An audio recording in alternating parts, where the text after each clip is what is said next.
Know what that means? We're back live on the big mountain. Welcome back to another episode of the Big Mountain Live. I don't think I've ever called it that before.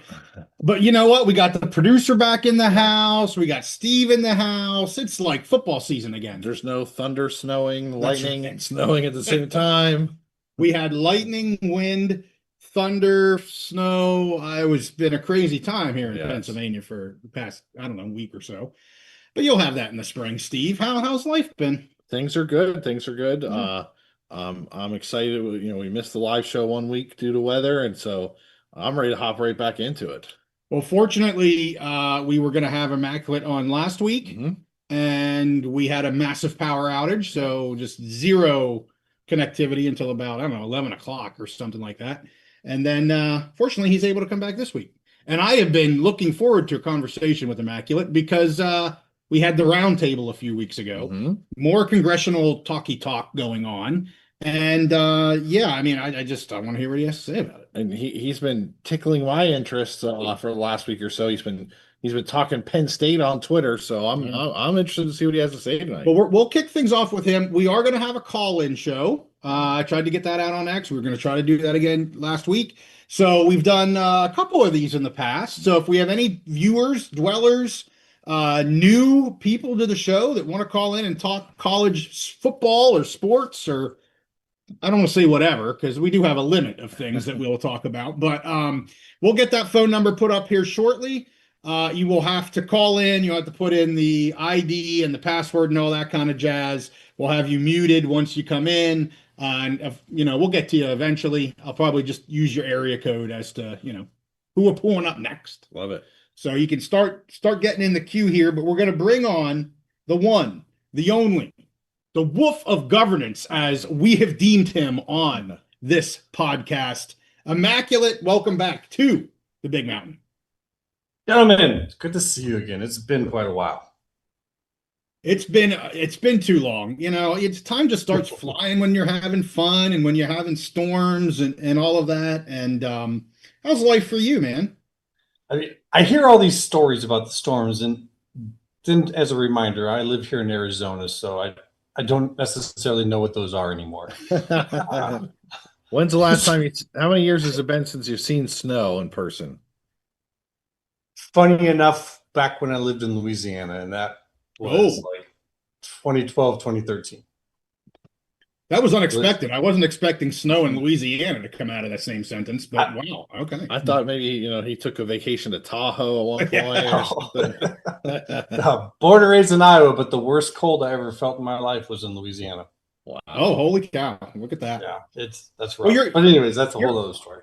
Yeah. Well, I'm telling you what, we have a lot to talk about, and you know how it is. We like to let you kind of go wherever you want to go. Like I said earlier on, I'm just going to throw some things out there, but choose the first topic you'd like to talk about. But I want to hear your comments about the roundtable here, the presidential roundtable. I put many comments out on X about that, and I want to, before we get into that, like my opinions on this, it has nothing to do with politics for me. Like, I'm not trying, this isn't a political show. I'm not trying to make a political statement in any of this. I don't think any of us are.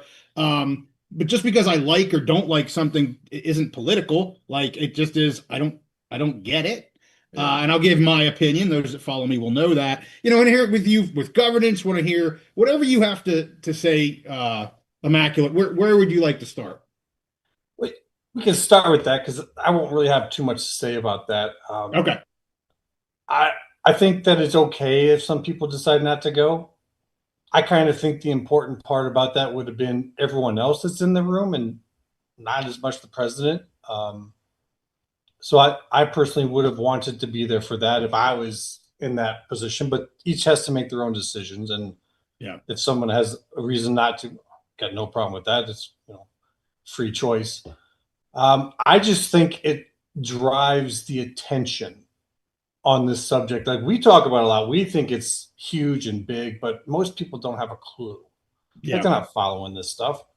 And when you got the SCORE Act, and also at the same time you have another act that is out there that starts with the letter S, people, even when they see something about the SCORE Act, they might think they're talking about the other one. Right.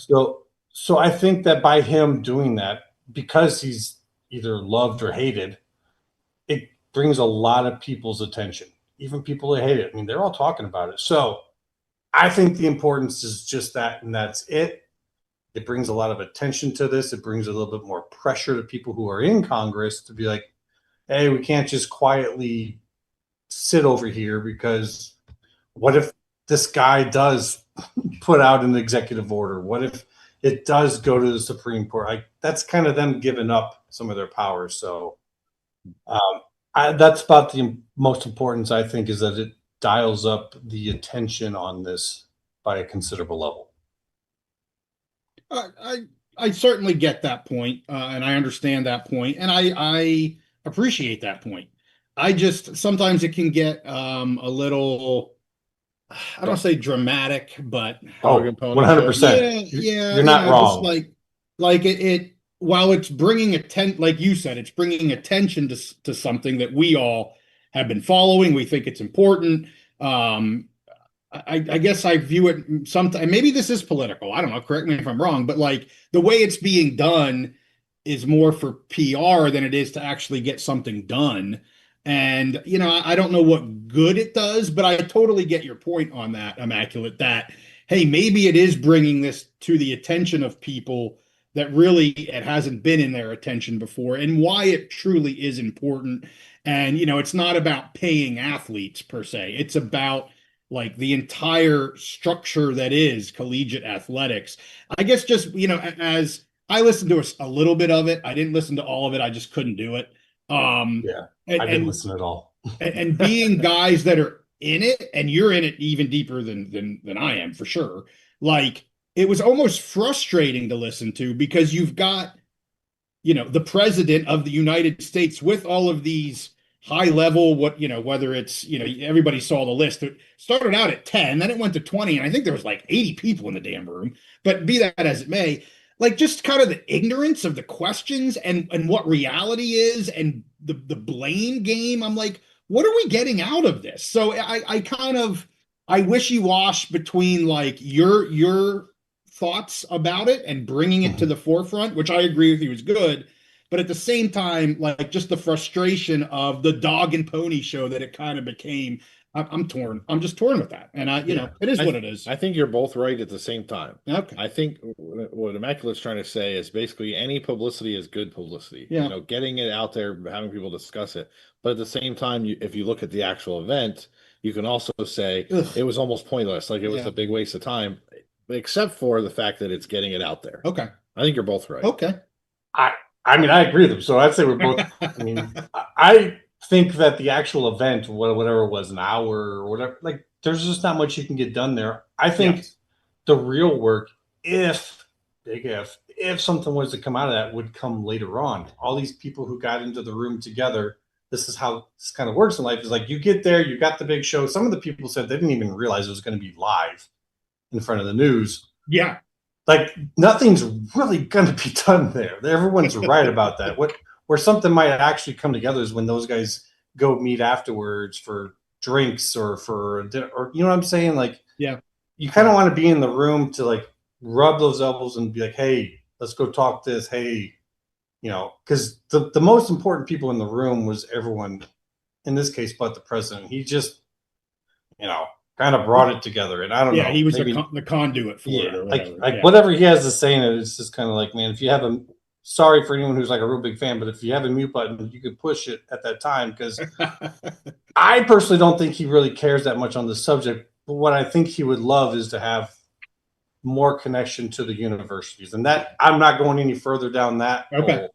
Yeah. I just think he has a different agenda, and he's just using this. But anyways, okay. Can I ask you something real quick, Immaculate? So I did hear some different talking heads saying afterwards that they thought the one thing that was significant that came out of that was the talk about amending the what is the act? The Sports Broadcasting Act. Yes. To allow them to pool their media rights between conferences. Did you follow that at all? And do you think there's anything there to that we may see any change? I don't, because I don't think the Big Ten and SEC will ever agree to that. So like it can be talked about. I mean, and maybe I think we will eventually see more of that with the CFP. I think we're gonna. And this is a whole other story, but I think you're going to see a lot more of what comes in the future gets put underneath the CFP banner. So in essence, yes, they are going to be combining some of their, if you were to take, say, college football conference playoffs and you put them all under the CFP, well, you got to combine rights to do that. Does that make sense? Yeah. Yep. So I don't think it'll ever be like 100%, but I think that they can find some type of middle ground where it does happen. What do you think of a scenario? I've seen it suggested that the ACC and the Big 12 they keep their own separate identities, but maybe pool their media rights so that they could compete against the SEC and the Big 10. Do you think is there anything to that in your mind? No, because I'm still kind of in the belief that there's going to be some movement.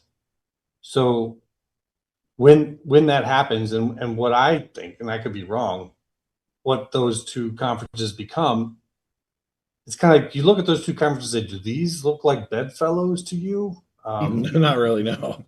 So like, could it happen? I would be like impressed if it did. But I'd also say, is it helping them? Is it like really helping them? Or is it just like, if they're both making about the same now as each other and you join up, are you making that much more per school? I don't really get it. I think there's a lot of like leverage play and like seeing what, so I look at this as a lot of just movement and in a different manner. So I guess the short answer is no. But I do think that once again, you'll see some of that come into play in the future in like the CFP and in other ways. And you could have scheduling agreements, if that makes sense. Like, what the Big Ten and the SEC have talked about. If we get a separate subdivision, I would expect each of those four conferences to have some type of cross-conference scheduling agreements together. So, when they do that, that is kind of in that regard, working together. Yeah, for sure. Well, appreciate you starting out with the roundtable. I wanted to get your thoughts on it. And all right, where do we want to head next? Well, in terms of congressional stuff, it seems like it's the most important right now because, well, it is. Everything else is being held up for that. But what I wanted to point out was how what comes after that is really the most important part. And we've heard about the cabinet. You guys are familiar with that, so we probably don't need to go into that for viewership and who that is. That's the old administrative group. And people might wonder, why is this important? Well, I like to point out, do you guys know what makes the year 1987 important? Do you know what happened that year in this stratosphere of college sports? Was that the year where the schools sued the NCAA and so that they could basically control the TV rights when schools were allowed to be on, it was before that they could only be on TV twice a year or something like that. Is that what you're going with that? There was some of that going on as well, and that is also part of this. But what I look at and what I've looked at for a long time and why I make such a big deal of governance is in 1987, we got the new rule that stated that conferences could have conference championship games if they had 12 or more members split into two divisions. Yeah. And the reason why that's important, let me ask you, how many of these, remember at the time there's more major conferences than there are now. How many of those major conferences at the time had 12 teams? I think maybe just the SEC, because I believe they were the first to have a conference championship game, but my memory. They were, but they did it after that. They did that in like 1991. Okay. So there was 0 major conferences that even had that many teams. And yet we get this rule that allows for this change that basically brought on modern realignment today. That's the power of this governance and what happened. That happened with the D1 governorship, same as was what we've been just talking about. But there was 0 weighted votes. this wasn't like, the top end making this happen. This kind of draws in Penn State. Yeah. I knew what I've been calling Penn State as of late, especially talking to someone else on the side, is if you were to write a screenplay for college sports realignment, and some people are going to hate this, but Penn State would be the main character. Yeah. That you would have to figure out who is your lead actor or actress to play that part before all the others. And people may not realize that, and I bet you do, Steve, and you probably know exactly why. Because at that time, before that, there was a conference that denied Penn State membership. And that was the Big East. Yeah. And as you can probably attest to people, Penn State is one of those places, institutions that if you do that to them, you've probably earned yourself an enemy for life. Destroyed yeah, go ahead. Sorry. Yeah. And no, I definitely want to hear from you on that. But that was in like 83.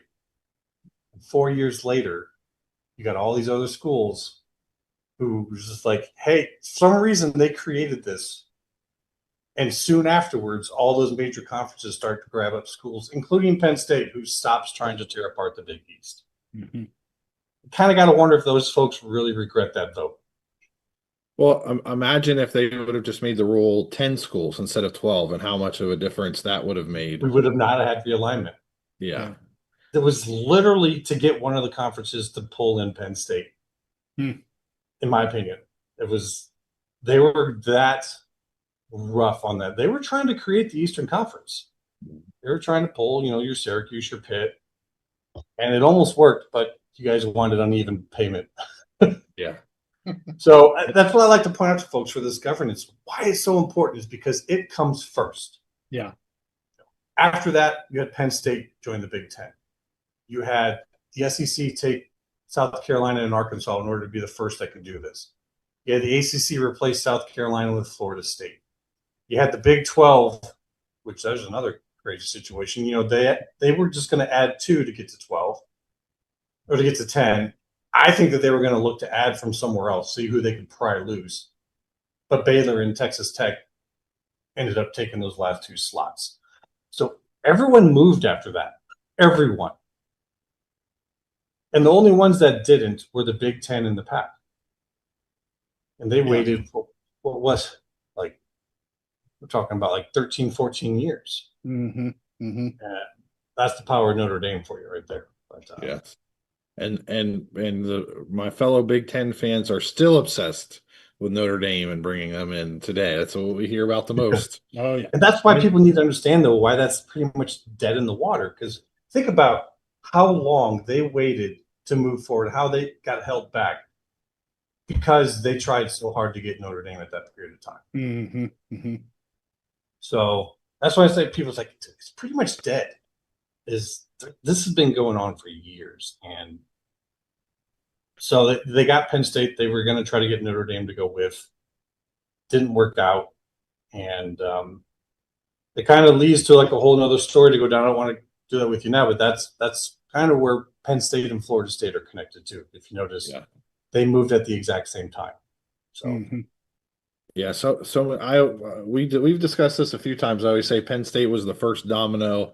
And it's amazing when you break it down, all the ramifications of that. And I think maybe ESPN may have done a big article about basically how there could have been, the Big East could have been the most powerful conference and all that stuff because they would have gotten Penn State and Florida State. And it sounds like a 30 for 30 is what that might have been a 30 maybe it was, something like that. Yeah. Yeah, I mean it's maybe hard for some people to stomach.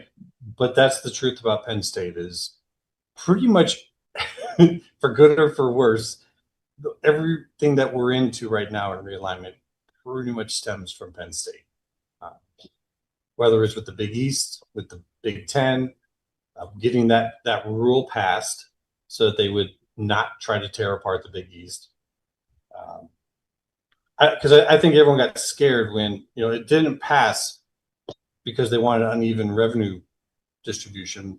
But the moment Penn State would have turned on that and been like, okay, fine, everyone get paid the same, Big East would have been dead, like dead in the water right then and there. So it was that close, and that's what got the Georgetowns and the St. John's to get their other friends and everything to get that rule passed.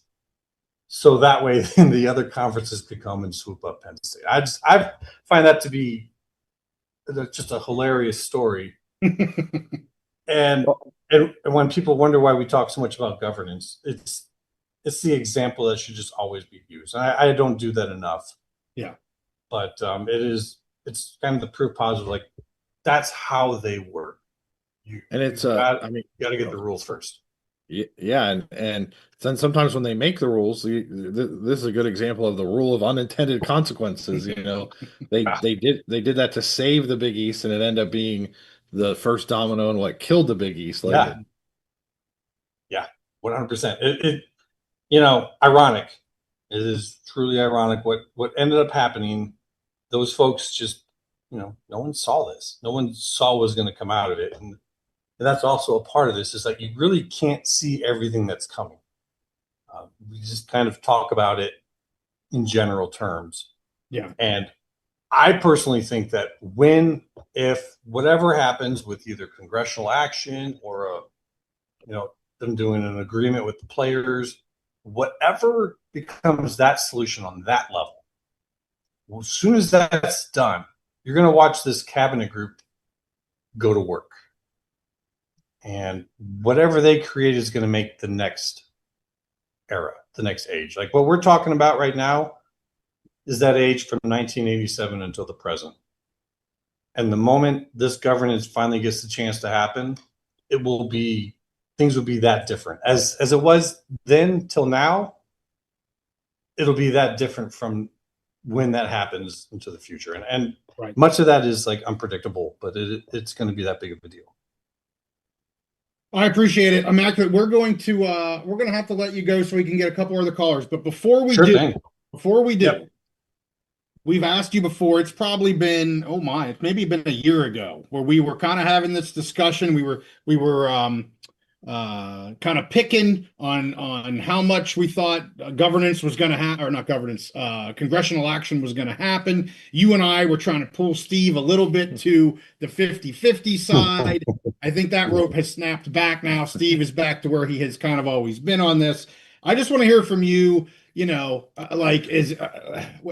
nutshell, how are you feeling right now on if anything can get done, let's say within the next, obviously it's an election year, which is always an interesting time.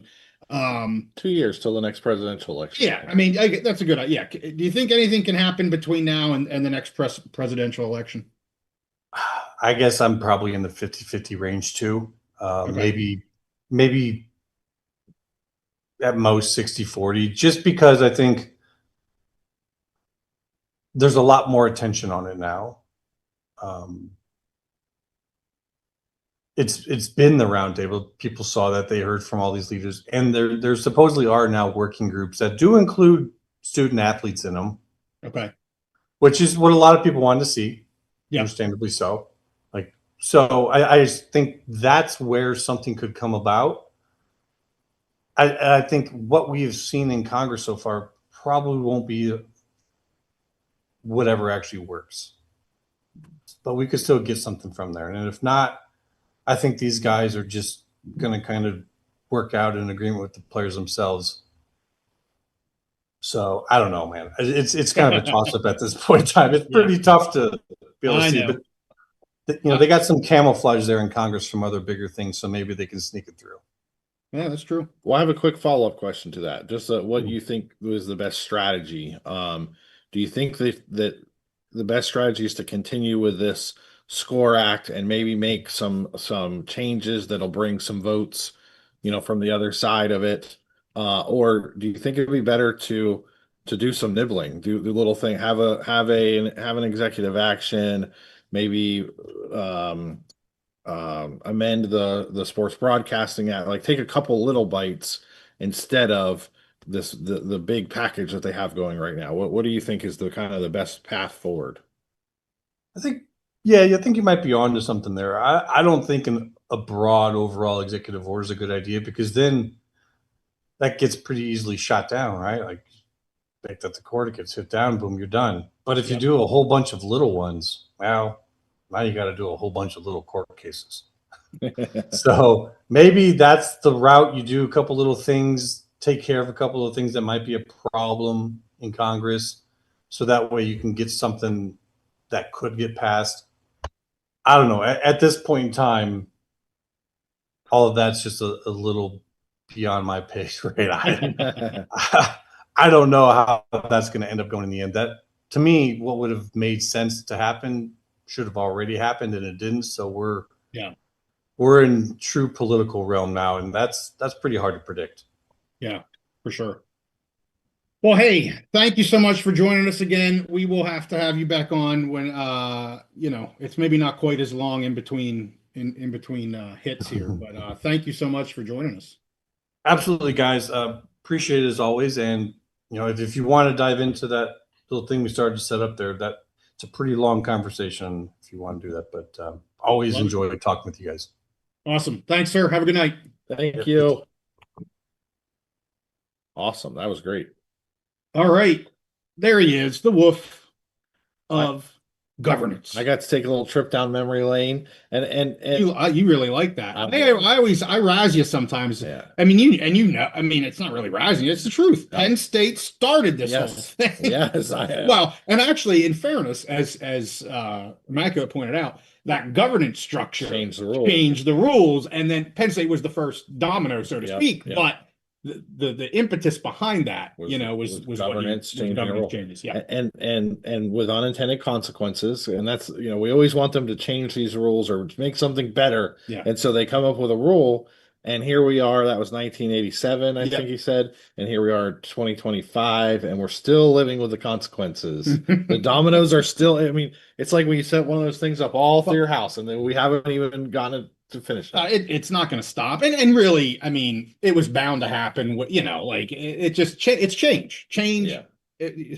The only constant is change. Isn't that some wise guy saying or something like?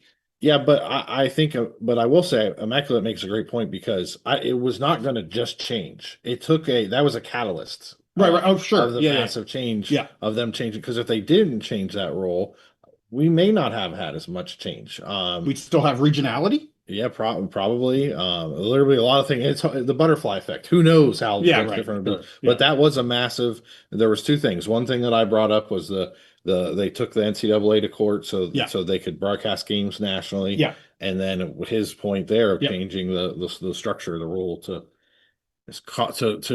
foster more expansion. Yeah. Well, we'll get the number up, and so you guys can give us a ringy ding ding. I'm going to go through some of our comments in the Dweller Cellar. Give you guys a heads up. We have an update tomorrow on this new conference realignment lawsuit debacle between Louisiana Tech and Conference USA. And, Sunbelt's just sitting there saying, come on over. But so we're going to talk about that tomorrow, Steve-O. And we also talk about the possibility of Louisiana Tech having to play 20 games next year. So that's right, 20 games. I hope those guys are working out, and that I hope those trainers are ready to keep those kids healthy. Absolutely. Playing 20 football games in a season.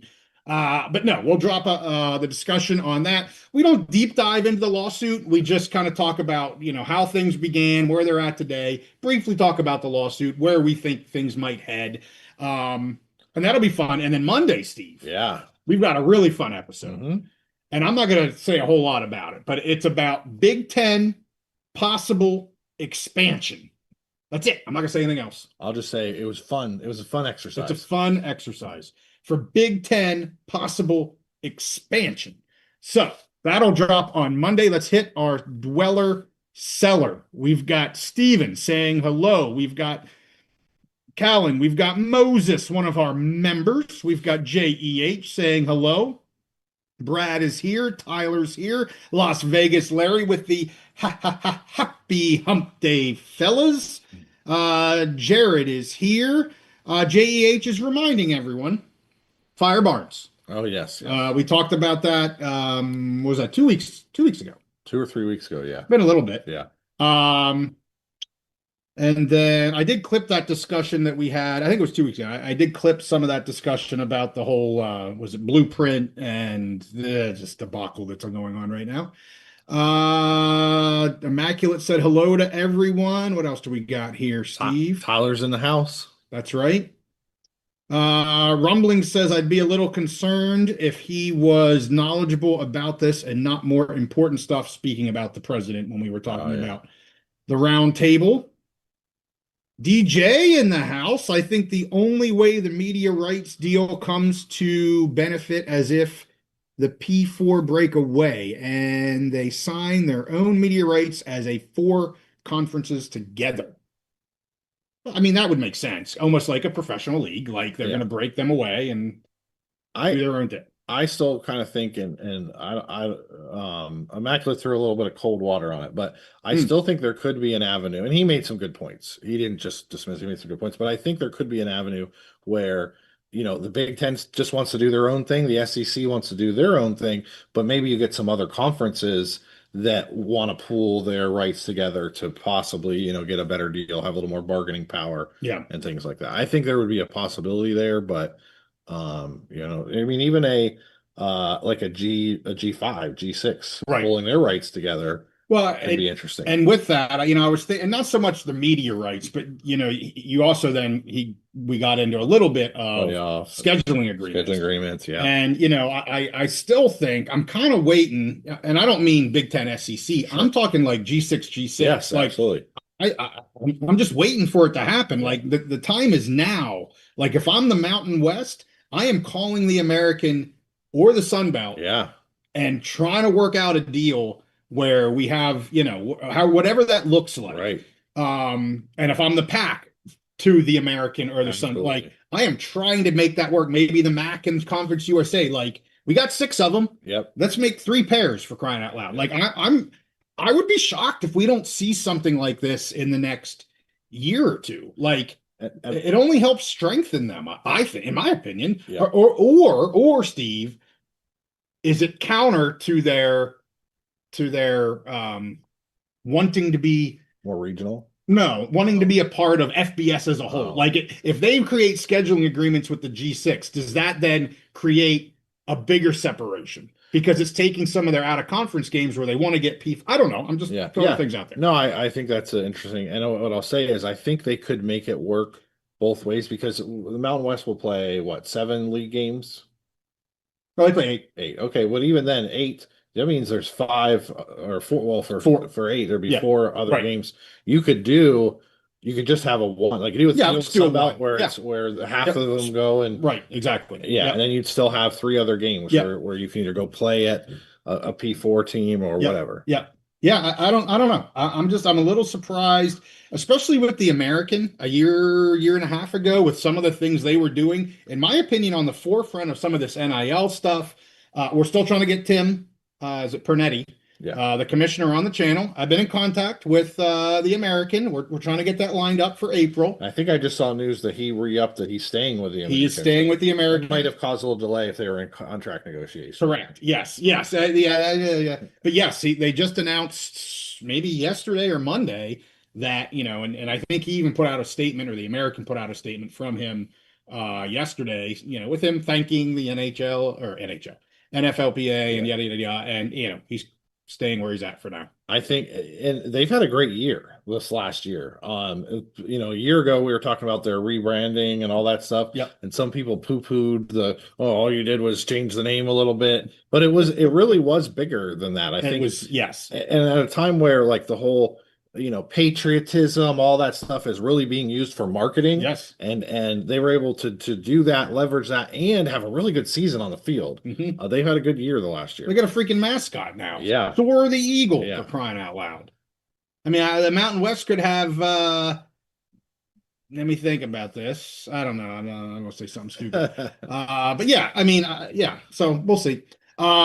We've got Friends Call Me Sean saying that we have a rare appearance of his man, Immaculate. We appreciate Immaculate joining us. DJ says, bring back the old Big 8.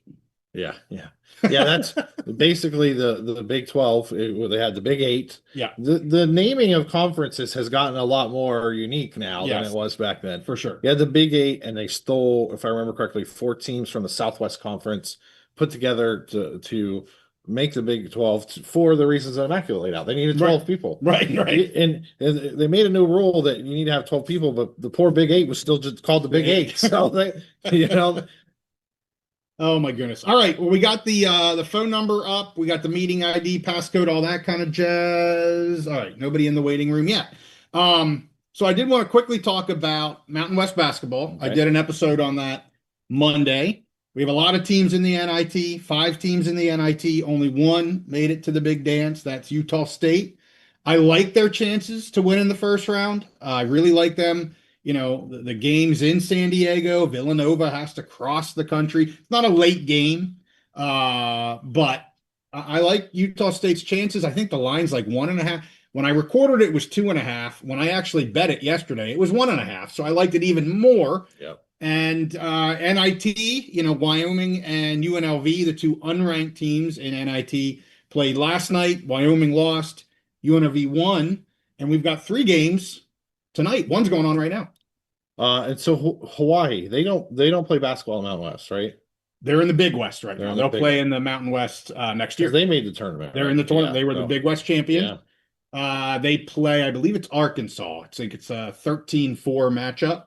But yeah, it's great for Hawaii. Yes. I've seen people kind of commenting how the Mountain West one team, Utah State's moving to the pack, and who they're going to have. And I'm like, well, they're getting Hawaii, who's in the tournament right now. Yeah. So, I mean, we can tit for tat all we want. It really doesn't mean a whole heck of a lot. And it really could have been, New Mexico in the tournament. If it went a little bit differently, it was very close. All right. Kaylin says, always hear about Notre Dame, North Carolina, and Florida State types to the Big Ten, yet nothing about schools like ASU seems like they're starting to fit more of that profile now too. Don't give anything away. Yeah. About our Monday episode, but any comments there, Steve? I do think that schools like I'll throw 3 names out there. Okay. ASU, who you mentioned, Arizona, and Utah. As if they wanted to go out there into that area, those would be 3 candidates. And I do agree that they're getting closer. I still think they're just kind of too far away. There's just not a lot of interest from both the Big Ten offices and the member institutions. Right. I mean, it's just the way it is. And I'll address ASU specifically because I think both Arizona, all 3 of those I think could be very good candidates. The Big Ten can be a little snobby when it comes to athletic reputation. And ASU I think is a great school, but they don't have the similar reputation, I think, nationally. Yeah. I think Arizona and Utah would have a little bit more of that reputation, but all 3 are getting closer to their profile, but not close enough yet, I don't think. Now, when we get to 5 years from now, right, or 4 years from now, right, we'll see. Right. Tyler, JY, is Mountain West and Pac-12 still fighting about something that you talked about a while ago? Yeah, so the Pac-12 and Mountain West are still in a lawsuit over the poaching penalty fees. That is in the federal court in California, and they are currently in, what do you call that? Fact-finding, not fact-finding. Like doing depositions and stuff? Yeah. Yeah. What's the name of that? Discovery. Thank you. They're in discovery right now. There was just a filing about discovery. I thought about doing an episode, and I'm like, no, there's just not a lot here. Well, let's talk about it right now because Tyler asked the question. So the issue with discovery right now is the PAC wants, in a nutshell, the PAC wants the Mountain West to get documents from their member institutions for discovery. And these aren't items that the Mountain West that's housed at the Mountain West offices. This is stuff that would be housed at the individual member offices. And the Mountain West has said, we don't have to do that. If you want information from other entities, subpoena them. Yeah. Which is, frankly, in my opinion, the correct way to do it. Mm-hmm. The PAC is like, well, you have authority. I can't remember. They didn't use the word authority. You have administrative something over them. that you should be able to do this. And I'm just like, no, you don't. No offense, Pac, but it's the same thing with your members. You don't control. You have control. Yeah. They don't have control over their membership. The membership are their own individuals. Yeah. And so the Mountain West is just like subpoena. Like, if you want that information from them, then you got to go get it from them. That's again, I'm making it super layman terms, and that's pretty much what it is. And there's a difference in should be able to do it versus have to do it, you know, by law. Right. You know. Yeah. Okay, Ron. I knew it was coming. I thought JEH was going to put it out there. Do they have something to hide? No, they have nothing to hide. But it's not their duty to go get that information, and B, it's not the way to do it in the court of law. The correct way to do it is to get subpoenas of individuals and go get the information that you want. So, let me, for example, if the Mountain West had an email with a president, back and forth emails, then yes, the Mountain West has that information that they will give. But if they're saying, hey, we want information between the president and the AD of those institutions, the Mountain West doesn't have that, nor do they have control over getting that information. So that's the difference here. They're not hiding anything. It's just not within their purview to. And even if the Mountain West said, hey, we need every email that you sent between the president and the athletic director, the member institution could be like, no, you're not going to get it. From their end. From their end. Yeah, yeah. Now, if they get subpoenaed, then they're going to have to give it. But so, I mean, it is a bit of a pissing match, like all lawsuits are. And, you know, I'm a Mountain West homer, so maybe I'm wrong. Well, the thing is almost none of these cases ever go to trial. All the conference things that we've seen, they haven't gone to trial. The last one to go to trial, I think, was like Maryland when they were coming to the Big Ten. And so what the game is right now is to get any kind of leverage whatsoever. We saw that in the FSU ACC case. It doesn't necessarily mean you have something to hide, but the lawyers that are representing both the Mountain West and the PAC, their entire job is to basically protect their clients and fight anything that could give the other side any leverage. It might be a totally innocent thing. Sure. Not anything necessarily to hide, but both sides are looking for any little thing they can. One memo, one email that has something in it, whatever. And, you know, they are doing their due diligence by defending their clients and making sure their client is the one who has leverage, not letting the other side have leverage over them. So, and it's not my opinion. It doesn't matter. The judge will decide. Right. The court is going to say, yes, you need to subpoena, or no, Mountain West, you need to go get this information.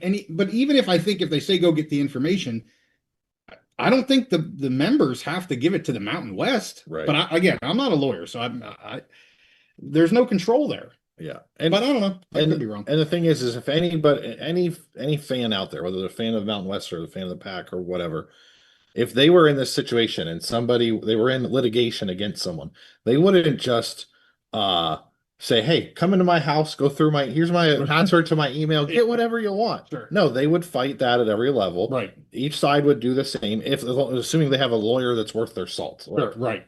It just is what it is. Exactly why cops can't come into your house without a warrant. Yeah. And a judge saying, you can go. Yeah, exactly to your point. All right, there he is. The Wyoming Cowboys, just Justin with another super chat. He is the man. Great show, gentlemen. Just wanted to get your thoughts on Tarleton. Do you think Conference USA will be the first to extend an invitation? If they do, you see them holding out for Mountain West because of previous talks. Just Justin. All right, so here's the deal with Tarleton State. That's your saying. Isn't that what you say? Here's the deal. Is that what you say? Here's the deal I'll say sometimes, and what is the other one? There's something else. Let me tell you like it is. Yeah. You'll think of it. Yeah. Anyway, here's the deal, JY. Here's the deal. Yeah. Okay. Okay. Anyway, I have been told that Tarleton is expecting significant conversations with Conference USA this spring. So within the next 2, 3, 4 months, something along those lines. I've been told that they're not going to jump at any offer, right? Like they'll have discussions. I think what you're seeing, and this is not a judgment on Sacramento State at all. They did what they thought they needed to do for their situation. I don't believe Tarleton State feels that they have to pay and do the things that Sacramento State is doing for the MAC. So I think it depends on what Conference USA's offer is, and I firmly believe Conference USA is going to give them an offer. Is it a specific offer in writing? Maybe not exactly that, but darn close. They're going to know what each other are actually looking for. If as a betting man right now, I'm going to say I think Tarleton State, as long as the offer's reasonable, they'll take the Conference USA offer. That's my opinion. You guys know I'm huge into Tarleton State. I think they'd be a good addition to the Mountain West. But I'm not sure that the discussions with the Mountain West are going to be nearly as in depth and even offer-like as what they will be with Conference USA. So to answer your question, do you think they will hold out for the Mountain West? No, I do not think. As long as they get a good offer from Conference USA, my opinion is they will take it. And I think that is the most likely landing spot for them to at least make the transition to FBS. Someday, do they make it to the Mountain West? Very well could. But to answer your question, I don't think they just hold out for the Mountain West. I think they take a reasonable offer. Yeah, I think I agree with you. I've been a proponent for a while of the Mountain West offering, inviting Tarleton State. Yep. We saw them invite North Dakota State. It doesn't, I mean, unless you know something differently, it doesn't seem imminent that they're going to get an invite from the Mountain West real soon at this point. So to me, I think Conference USA is the best landing spot for Tarleton. And just like I thought Mountain West should jump on them, I think Conference USA should jump on them. And I think, and honestly, in some ways, they fit the profile of Conference USA much better. They're going more kind of a national approach, national look, not as much. Whereas I think we see the Mountain West maybe going just a little more regional. Yeah. They did add Northern Illinois, which kind of has a tradition of playing against teams in the Mountain West region. Yeah. But North Dakota State fit that perfectly. Yeah. So I don't know if Conference USA will invite them, but I think they should. I think it'd be a very good landing spot. And I think it would put Tarleton in a good position too, where they'd be very competitive in Conference USA. And then if they feel like they need to move up again, sure. We've seen that history of Conference USA being a stepping stone up into other conferences. Yeah. Yeah. So we shall see if news drops this year for Tarleton. I know they are definitely interested. I mean, they don't make any. They're very clear that their goal is to eventually move to FBS, and I think they're full membership. I don't think they're interested in doing a football only. They I believe want to go full membership once they move to FBS. And I think it's still very clear that it's difficult. It's more difficult than it has been for a while to move from FCS to FBS. Yep. They raised the fees to get in. Yep. Schools are basically having to buy their way in. There's still some resistance. There was that time period where FCS schools were jumping like crazy. Yeah. But I think the dynamics of that have totally changed, and it's just harder right now. Mm-hmm. And I think these schools that are making the jump, they're buying their way in because they feel like this might be their last opportunity kind of thing. This is it. It might get even harder or just be the door closed in some manner.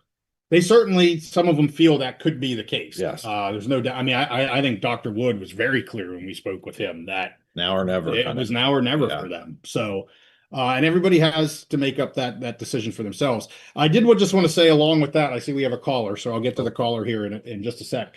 So we did talk about Steve doing a Big Ten member edition exercise on Monday. We're going to get that out. I'm going to be doing the same type of deal for the Mountain West. So hopefully in the next maybe week or two, probably not next week, but the week after, I do want to bring back another kind of update on Mountain West editions, have some updates that are a little different than what I have ever said before. And so, we'll get back to another Mountain West member update here in a few weeks. As you guys know, we don't like to talk, member or realignment just to talk realignment. Yeah. We do it when there's some things to talk about. Yep. And so that's why sometimes things can take a while. Yes. Personally, I made an exception this time for our video that's going to drop on Monday. Not because there's new things coming out, but just because I thought it'd be fun to talk about some. We'll have some fun episodes. Yes, that's more of a fun episode. We're clear on which Yes, we're doing. yeah. Fun episode versus, sourced. Absolutely. Well, I get harassed about sourced information. All right, let's get to this. We've got a caller, area code 402. Hello, caller. How are you? Hey, it's DJ. How's it going? DJ, great. How are you? Doing good. Doing good. DJ, loving the show today. Can't wait to hear your guys' stuff drop Monday. Are you guys are you doing a live show about this stuff or just dropping? Just dropping an episode. It was a lot of fun. Okay, awesome. How'd you like that? How'd you like that trip down memory lane earlier when Immaculate was on? Oh yes, that was awesome. That was awesome. And it never even dawned on me that they passed that with nobody having 12 teams. Yeah, I didn't know that. I had no idea. Yeah. So, yep. Talk about forcing an issue. I think you made it. Was it you that made the comment earlier about the Big Eight, that you wanted to bring the Big Eight back? Yes. I miss the old Big Eight. that old rivalry with Nebraska and Oklahoma, that was a fun game. That was one of the most fun games each year. Oh yes, and I am big. Like I would love to somehow. I just don't see it happening because of the money involved, but I would love to see things become more regional again. Yeah. I mean, not just for the athletes having to travel, but in the Big Eight, we could drive almost everywhere to a game. And, Absolutely. Big Ten, you just can't do that. No, and definitely not. And the regionality, like you said, it would be fun I think a lot of fans want to return to regionality, but the bean counters that count all the money, they're the ones I think that are driving it the other way. Yeah, the only hope I see of it becoming regional again is actually if some conferences get so big that they divvy up into regional divisions. That's the only way I see something happening again, which leads me to the reason why I'm calling or whatever. Yep. Is with this, the stuff they're talking about, with trying to get it passed with this radio law or whatever it is. Sports broadcasting. Yeah, the broadcasting thing. Yeah. Right.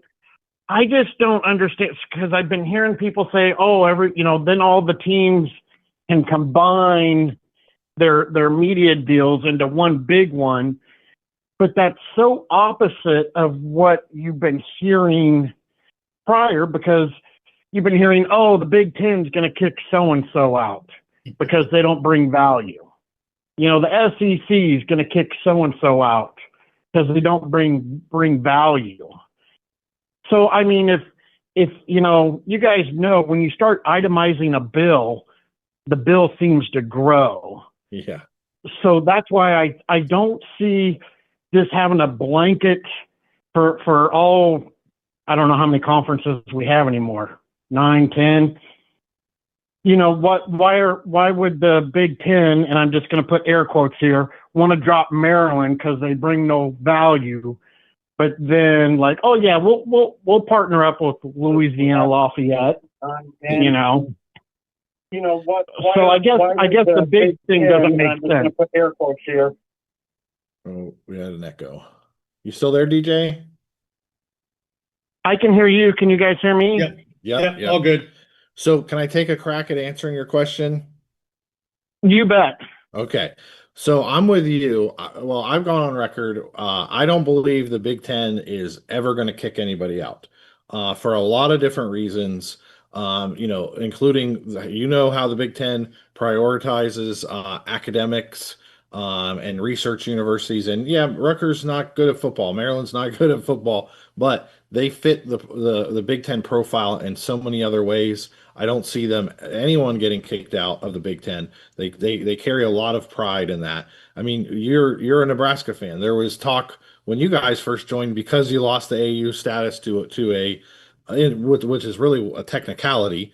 There was talk back then that you guys were going to get kicked out of the Big Ten, and that never happened. And it's never going to happen. I think the Big Ten is just they have too much pride to do that, because then they would basically have to admit it was a mistake to bring in Maryland, it was a mistake to bring in Rutgers, and they'd be saying we don't care that they're such good academic universities, they're great research universities.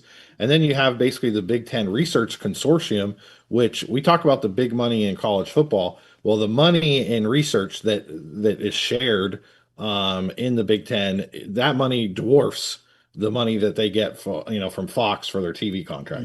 So I don't think that's ever going to happen. And I agree with you on you're kind of questioning, are they going to pass this act? And if they do, is it going to get the Big Ten to partner up with other people? I don't think so. It sounds like the Big Ten wants to keep their own media rights and be separate. I think it's more likely, I brought this up with Immaculate when he was on earlier. I think it's more likely that some other conferences that maybe feel like they're weaker than the Big Ten and the SEC, that could be an area where if they're allowed to do that, they could combine their media rights. I mentioned the ACC and the Big 12. Immaculate kind of thought they were too different from each other for that to happen. But JY and I were talking about maybe G6 conferences. Could you get the Mountain West to combine with like a Sun Belt, combine their media rights, do some crossover play, something like that, to make them more of a national product instead of just a regional product. Keep their autonomy as regional universities, but when they go out to the media, now they've got 4 time zones where they can sell a lot of product. So I think there would be more of an opportunity for a smaller conference, but I don't think the Big Ten or the SEC are going to go for it anytime soon. Yeah, I 100% agree. And that's why it just didn't make sense to me. But hey, fellas, I don't want to keep up the time, but yeah, you guys, awesome show. Great show. Sorry I missed so much these days. Oh, you're good. Appreciate you calling in. Yes, you're one of our best fans. Mm-hmm. Maybe we can get you to, is he still on? Nope, it's hung up. Okay, all right. All right, we'll close the phones. We got another caller here. We'll take that one, and then we'll close her up because we're about an hour in. Appreciate everybody's chatter in the dweller cellar, and we will get to this caller, area code 503. Oops. Can you hear me there? We can. How are you? All right. This is JH. How are you, sir? Okay. I kind of agree with you that I don't think they're going to kick out anybody out of the conferences that P2 anyway. But what I do think could happen would be unequal revenue sharing of the media. Yeah, I can see that as well. And I think somehow, certain schools that aren't performing might want to step down to like the ACC or to the Big 12 to get more money if they do that. Yeah, Just my opinion. Yeah, it makes sense. For the Big Ten specifically, you have a school like Ohio State let's say Oregon too, Ohio State, Michigan, Oregon, that are, they're driving all the ratings. And then, a Northwestern, a Maryland, a Rutgers, that's not really driving TV ratings, not having much success on the field. I could see a scenario that, like you just said, unequal revenue distribution, where the better you do, the more ratings you draw, the more money you're going to make. And some of the other schools might get to stay in the Big Ten, but not make as much money as they had, for sure. Yeah. And I wonder, the ACC is an example. I was just going to mention, they've kind of gone down that path here. Yes. In a way to keep some of their big boys happy, their Clemson and their FSU. That's kind of what they've done here a little bit. to try and, keep schools. I know JEH is maybe coming at it from the opposite end, but the ACC is trying to keep their big boys at least happy for a little while. And Miami this year, they got to keep all of their playoff revenue going all the way to the national championship game. Got to keep that revenue in house instead of sharing. I don't know if I think that's the best idea, but it's keeping them happy. Sure. So Yeah. Well, JEH, I got a question for you. I want to hear you. I want to hear you speak to just kind of overall, in a nutshell, how you feel things are going right now. With Oregon State, I know there's a lot of kind of people a little bit upset with Barnes and the things that are going on. I mean, what's it like with boots on the ground up there? Like, where are you guys at? They're going to be strapped because they got to pay out their football coach. They got to pay out for their basketball coach. So that's cutting down the money. Plus, Barnes gets paid way too much. I don't care what Steve has to say. When they got knocked down, he signed to stay there, and he got a bonus to do it.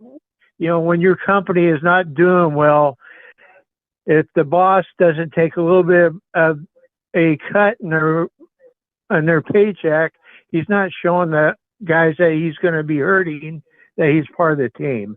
And when he did the introduction of our basketball coach, the basketball coach thanked Tinkle.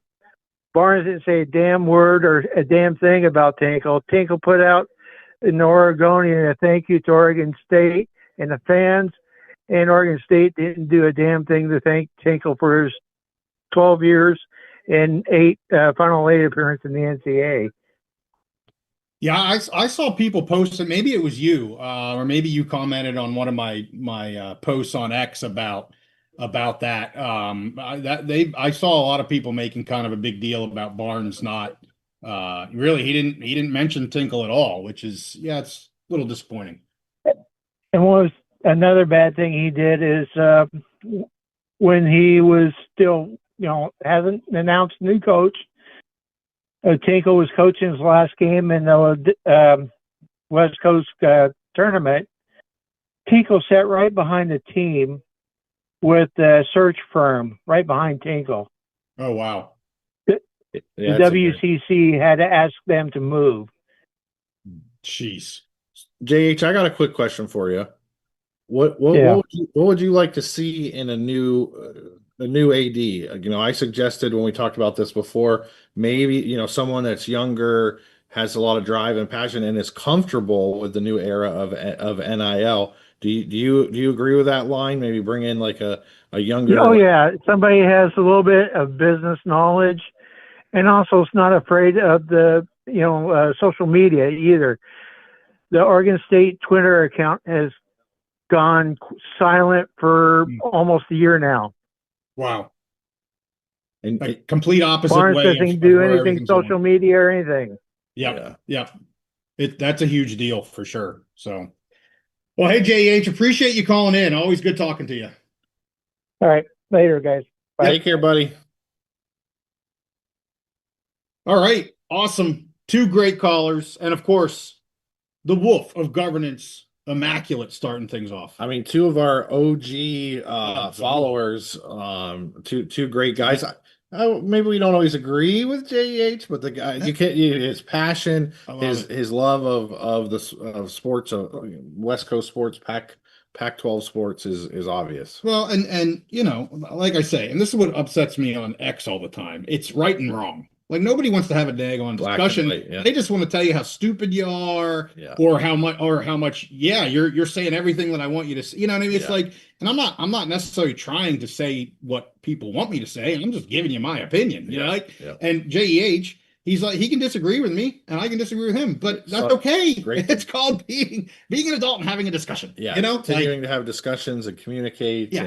Yeah. So anyway, I always appreciate JEH. All right, let's hit a couple last comments here. I see JM East joined the chat. He's talking about Montana State and Montana to the Mountain West. I don't want to let any cats out of the bag, but I will say they will be on the next member discussion for the Mountain West. We will be talking about those 2 Montana schools. Tyler says, nope. They will not add them to the Mountain West. Maybe South Dakota State too, says J.M. East. Oops, went too far. I don't know why that does that. Couple fire barns in there. Yeah, all right, what's Dolph say? It's been a little bit since we've seen Dolph. Are gents planning on continuing your coverage, football and hoops, the way you do for Mountain West Big Ten of the reborn Pac-12 come July 1st? Yes, we're planning on covering Pac-12 football. Yes.